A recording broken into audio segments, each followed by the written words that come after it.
سبيل الدموع سبيل مريح تنهدى يا صاحي كي تستريح. Assalamualaikum warahmatullahi wabarakatuh. Bismillahirrahmanirrahim. Alhamdulillahi rabbil alamin. Hamdan katsiran thayyiban mubarakan fih. Asyhadu an la ilaha illallah wahdahu la syarika lah. Wa asyhadu anna sayyidana Muhammadan abduhu wa rasuluh. Allahumma salli wa sallim wa barik ala nabiyyi Muhammadin sallallahu alaihi wasallam wa ala alihi wa sahbihi ajma'in, amma ba'du. Saudara yang dimuliakan Allah Subhanahu wa taala, semoga kita semua selalu mendapat siraman rahmat dari Allah Subhanahu wa taala. Pada pertemuan kali ini saya ingin menjelaskan tentang jawaban dari dua pertanyaan, yang mana pertanyaan itu adalah yang pertama, bagaimana hukumnya wanita yang sedang haid atau nifas memotong kuku atau memotong rambut atau menyisir rambut yang dengannya menjadi penyebab rontoknya rambut. Kemudian pertanyaan yang kedua adalah bagaimana hukumnya mengumpulkan potongan-potongan kuku tersebut, mengumpulkan rambut-rambut yang rontok, apakah wajib dikumpulkan dan nantinya pada waktu yang mempunyai kuku atau rambut yang terpotong tersebut melakukan mandi besar, yaitu bersuci. Apakah potongan kuku atau rambut yang rontok itu wajib diikut sertakan pada waktu mandi?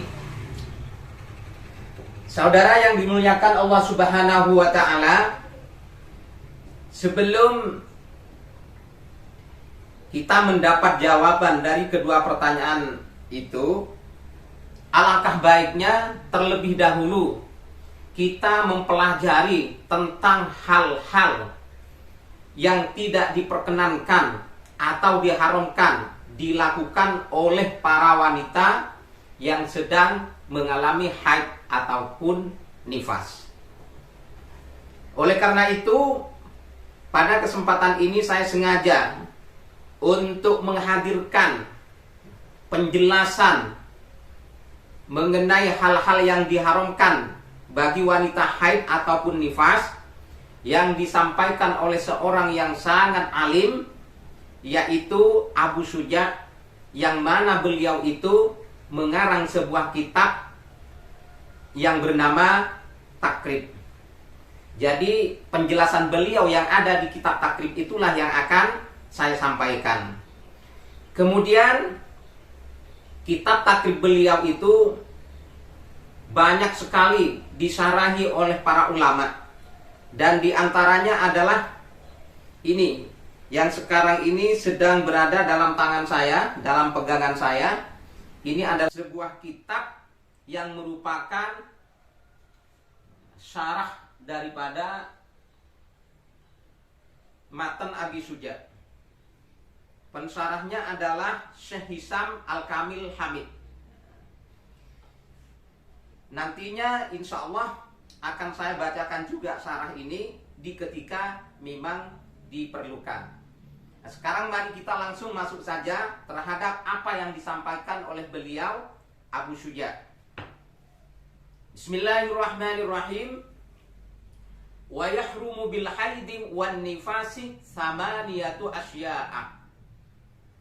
Diharamkan bagi wanita yang sedang keadaan haid atau sedang keadaan nifas, yaitu 8 perkara.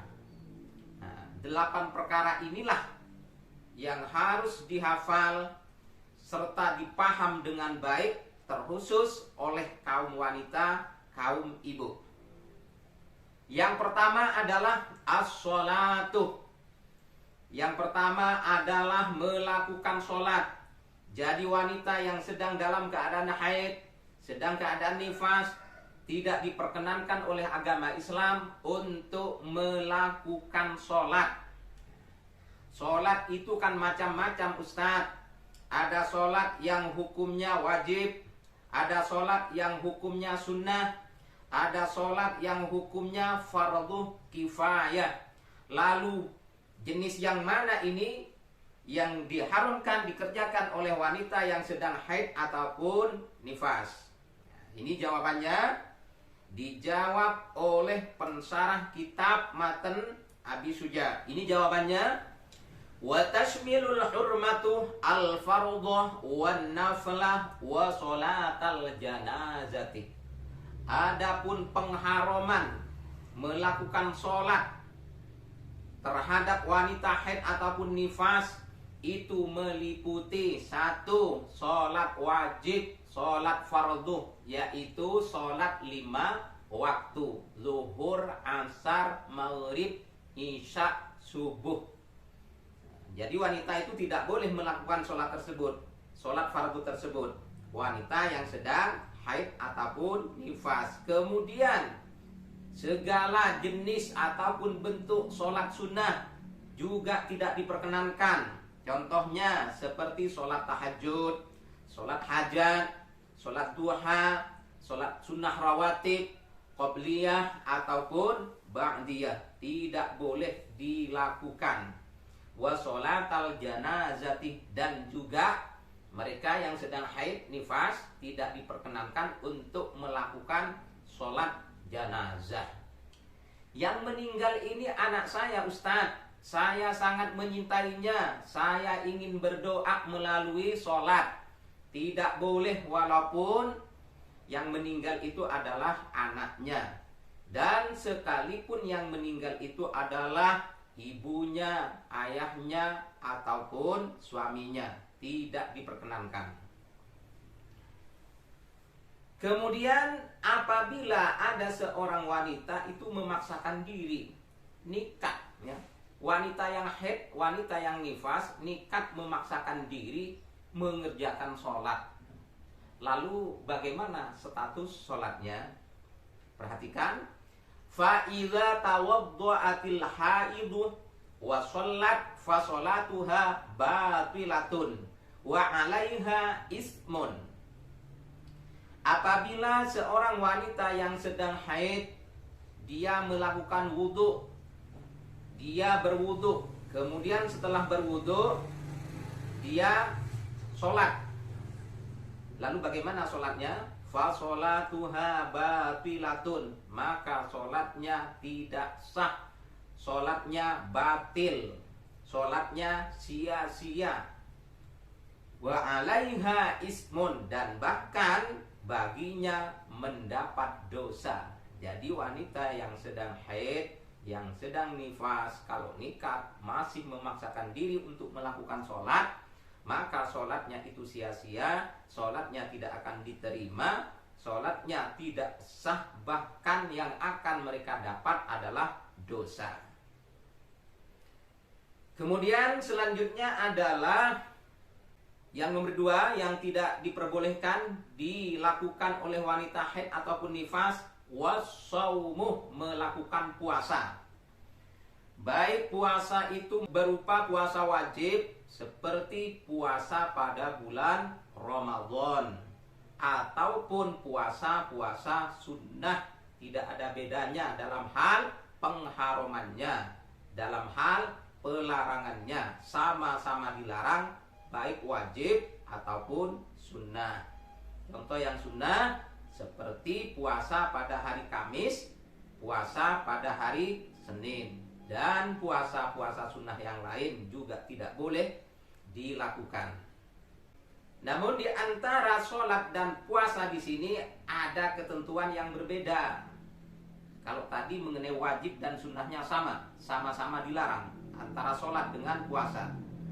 Kalau mengenai qadha'nya, nah ini ada ketentuan yang berbeda. Kalau wanita haid ataupun nifas yang meninggalkan sholat meninggalkan sholat karena haidnya tadi, itu sholatnya tidak boleh diqodho, tidak harus diqodho. Akan tetapi wanita yang haid, wanita yang nifas pada bulan Ramadan, otomatis kan tidak melakukan puasa, tidak berpuasa, maka puasanya nanti setelah dirinya suci di hari-hari kemudian, maksudnya di bulan-bulan kemudian, di luar bulan Ramadan, dia mempunyai kewajiban untuk mengqodho puasanya. Berapa jumlah puasa yang harus dia qodho? Sesuai dengan yang ditinggalkan pada waktu dirinya haid. Kemudian nomor 3 adalah wa qiraatul Qur'ani. Wanita haid, wanita nifas tidak diperkenankan membaca Al-Quran. Hukumnya adalah haram, dan kalau memaksakan diri dosa, tidak dapat pahala, akan tetapi mendapat dosa. Kemudian di sini ada penjelasan, ya, yang mana penjelasan ini merupakan suatu pengecualian. Di sini dijelaskan ada pengecualian bagi wanita yang sedang haid, ya. Sedang haid itu dalam situasi tertentu, dalam kondisi tertentu diperkenankan, diperbolehkan, tidak diharamkan untuk membaca Al-Quran. Tapi ini harus diperhatikan betul kondisinya seperti apa, keadaannya seperti apa yang diperbolehkan untuk membaca Al-Quran. Faidatun yajuzu lil haidhi wan nufasa'i qiraatul Qur'ani indal khaufi awid du'ai aw li khaufin nisyani aw li daruratit ta'allumi wat ta'limi. Ini ada beberapa keadaan, ada beberapa hal, ada beberapa situasi yang memperbolehkan wanita haid, wanita nifas itu diperkenankan, artinya tidak diharamkan untuk membaca Al-Quran. Yang pertama adalah indal khaufi, di ketika dirinya merasa takut, merasa khawatir yang luar biasa terhadap gangguan-gangguan setan, gangguan-gangguan makhluk halus, gangguan-gangguan jin, sehingga dia membaca ayat-ayat Al-Quran yang dapat mengusir atau yang dapat menghilangkan gangguan-gangguan jin dan setan tersebut. Contohnya seperti misal dia itu membaca suratul Fatihah, membaca Qul huwallahu ahad, Qul a'udzu birabbil falaq, Qul a'udzu birabbin nas, ataupun membaca ayat kursi. Maka mereka dalam situasi, dalam kondisi yang seperti itu diperbolehkan. Awid du'ai, atau berdoa, berzikir, berzikir, berdoa menggunakan ayat-ayat Al-Quran.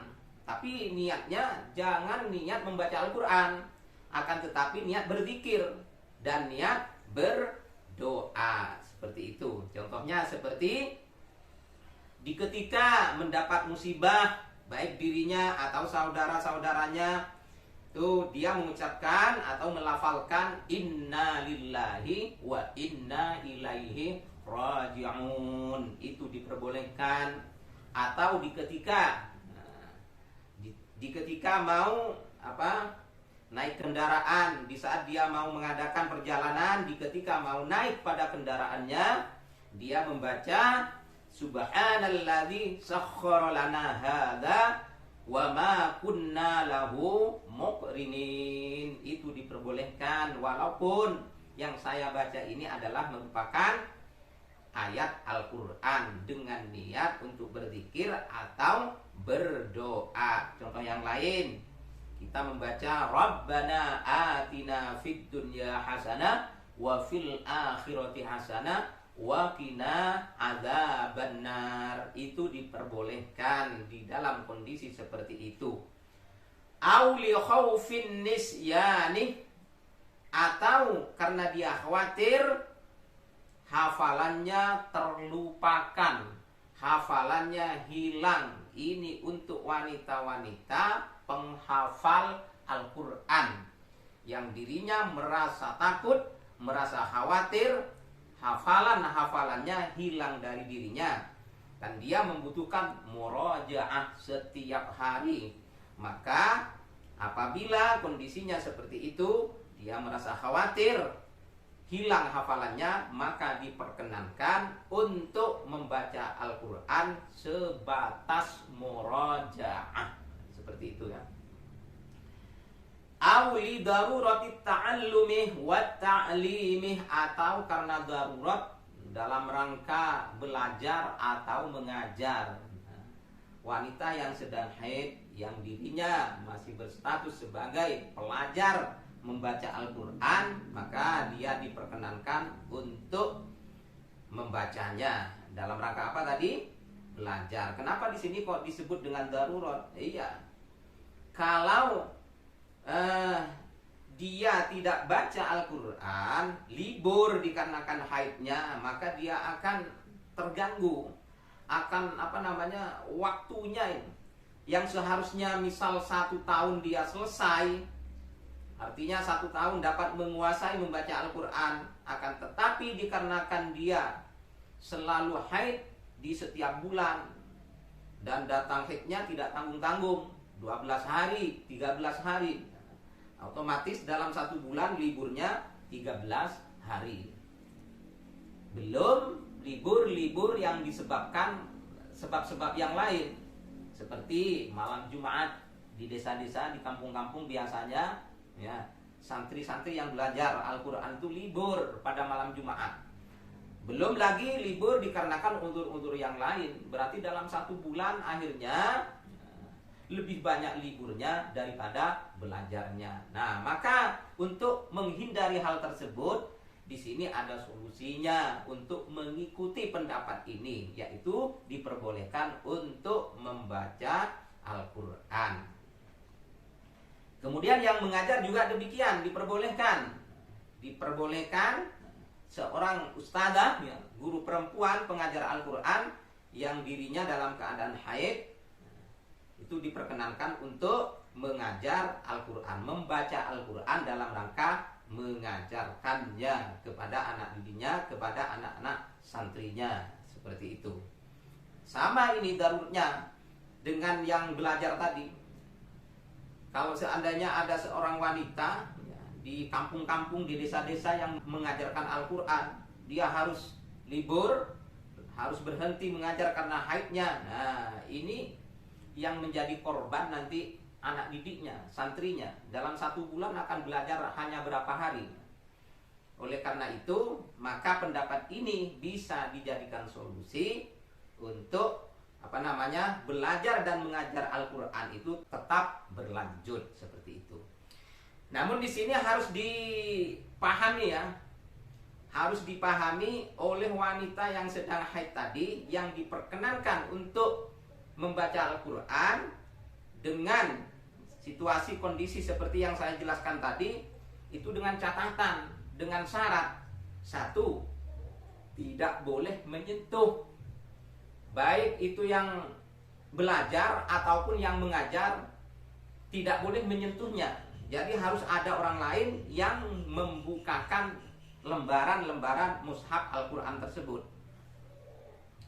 Jadi tidak boleh menyentuhnya, boleh membaca, tidak boleh menyentuhnya. Yang kedua, tidak dalam keadaan haidnya putus, akan tetapi dia masih belum sempat untuk bersuci, masih belum sempat mandi besar. Itu tidak diperkenankan, walaupun di situ kondisinya darurat, tidak boleh. Jadi yang boleh itu di ketika haidnya masih belum putus, seperti itu. Kemudian selanjutnya, larangan-larangan dilakukan oleh wanita haid ataupun nifas yang nomor Nomor berapa ini? 1, 2, 3, 4. Yang nomor 4 adalah wa masul mushafi wa hamluhu. Menyentuh mushaf Al-Quran dan membawanya. Menyentuh Al-Quran, membawa Al-Quran tidak diperkenankan. Arti tidak diperkenankan di sini adalah haram, hukumnya berdosa bagi wanita haid ataupun nifas. Dan juga para ulama di sini memberi pengecualian, kecuali wanita haid, wanita nifas diperkenankan menyentuh atau membawa Al-Quran itu di ketika melihat Al-Quran, lembaran-lembaran mushaf Al-Quran itu berserakan, ada di tempat-tempat yang hina, ada di tempat-tempat yang kotor. Misal ketika seorang wanita haid berjalan di suatu tempat, dia melihat lembaran-lembaran mushaf Al-Quran yang berserakan ada di tempat yang kotor, maka dia diperbolehkan untuk mengambilnya, untuk memindahnya ke tempat yang lebih layak, ke tempat yang mulia, atau diberikan kepada orang lain yang dirinya tentunya dalam keadaan suci orang lain tersebut. Maka kalau situasinya seperti itu, bukan hanya diperkenankan, akan tetapi sangat dianjurkan untuk mengambilnya. Contoh lagi, seorang ibu, seorang wanita yang lagi haid sedang menyapu di halaman rumahnya, kemudian dia melihat lembaran-lembaran Al-Quran berjatuhan di tanah, khawatir semakin kemana-mana tertiup angin hingga sampai pada tempat-tempat yang kotor, apalagi tempat-tempat yang najis. Maka wanita tersebut diperbolehkan untuk mengambilnya, kemudian diletakkan pada suatu tempat yang layak dan mulia. Jadi seperti itu. Kemudian selanjutnya yang tidak diperkenankan oleh wanita haid, saya berikan contoh satu lagi ya, untuk membawa Al-Quran ini. Yang diperbolehkan lagi apabila sebuah mushaf Al-Quran itu berada dalam satu wadah, di dalam tas, misal kata, di dalam tas, di dalam ransel, di dalam koper, yang mana di dalam tas ataupun koper itu banyak barang-barang yang lain. Seperti di dalam tas itu, di samping di situ ada mushaf Al-Quran, di situ ada kitab, di situ ada buku, di situ ada pulpen, di situ ada banyak makanan-makanan ringan yang ada di dalamnya. Maka apabila kondisinya seperti itu, kita diperkenankan, bukan kita ini, wanita haid, karena menjelaskan tentang wanita haid, wanita nifas diperkenankan untuk membawanya dengan syarat dia berniat membawa barang-barang yang lain itu, tidak berniat membawa Al-Quran.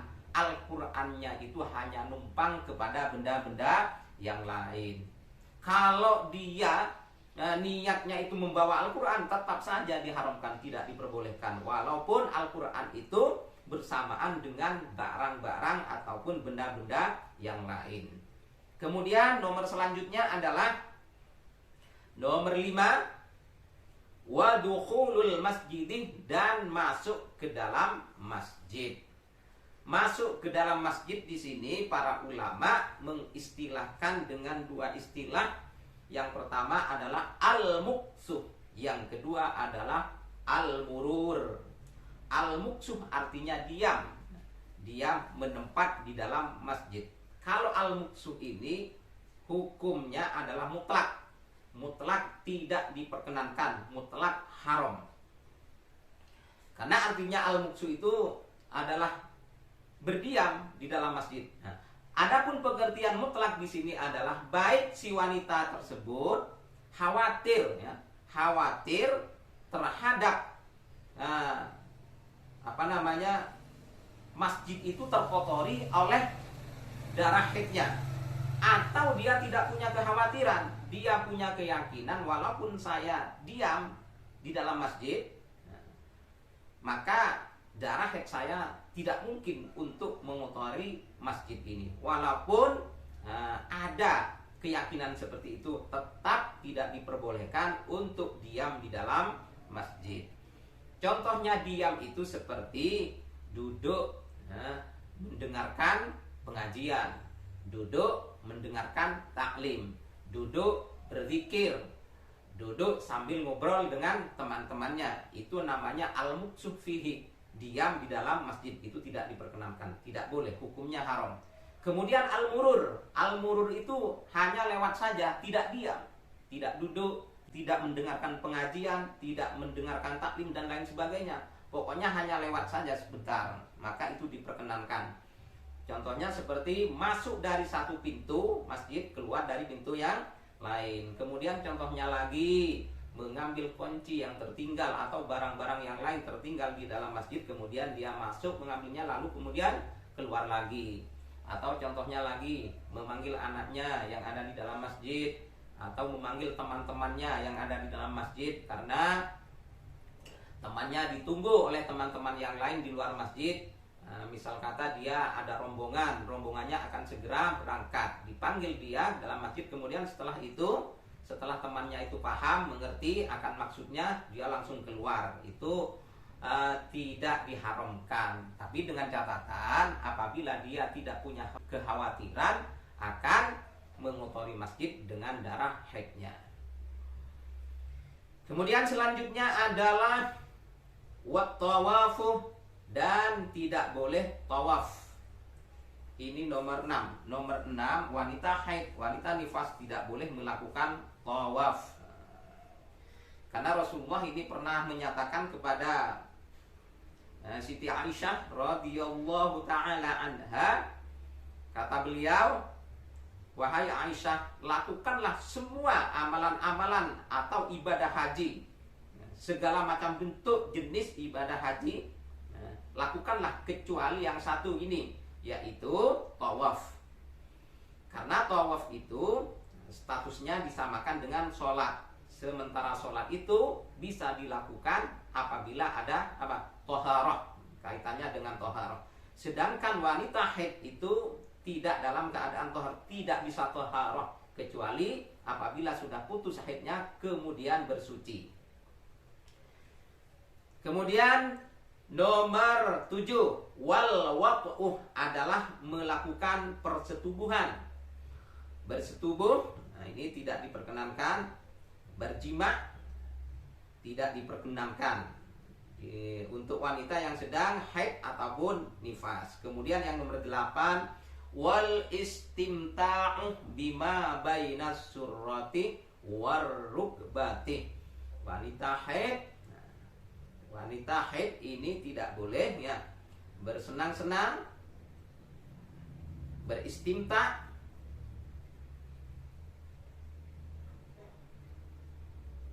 pada waktu dirinya haid ya, dalam kawasan tubuhnya bainas surrah war rukbati, di antara pusar dan lutut. Di kawasan itu maka suaminya tidak diperkenankan untuk beristimta dengan istrinya pada tubuhnya yang berada dalam kawasan lutut dan pusar. Saya kira ini cukup ya untuk penjelasan mengenai hal-hal yang diharamkan, yang tidak diperkenankan dikerjakan, dilakukan oleh para wanita yang sedang haid ataupun nifas. Mungkin ini yang bisa saya sampaikan untuk pertemuan kali ini. Nah, Ustadz, bagaimana dengan jawaban dari 2 pertanyaan tadi? Katanya mau menjelaskan jawaban dari 2 pertanyaan yang disebut tadi. Nah, ini sabar ya untuk ibu-ibu, untuk kamu wanita, mari kita belajar sabar menunggu. Insya Allah penjelasan jawaban dari 2 pertanyaan itu akan dijelaskan di pertemuan mendatang insya Allah.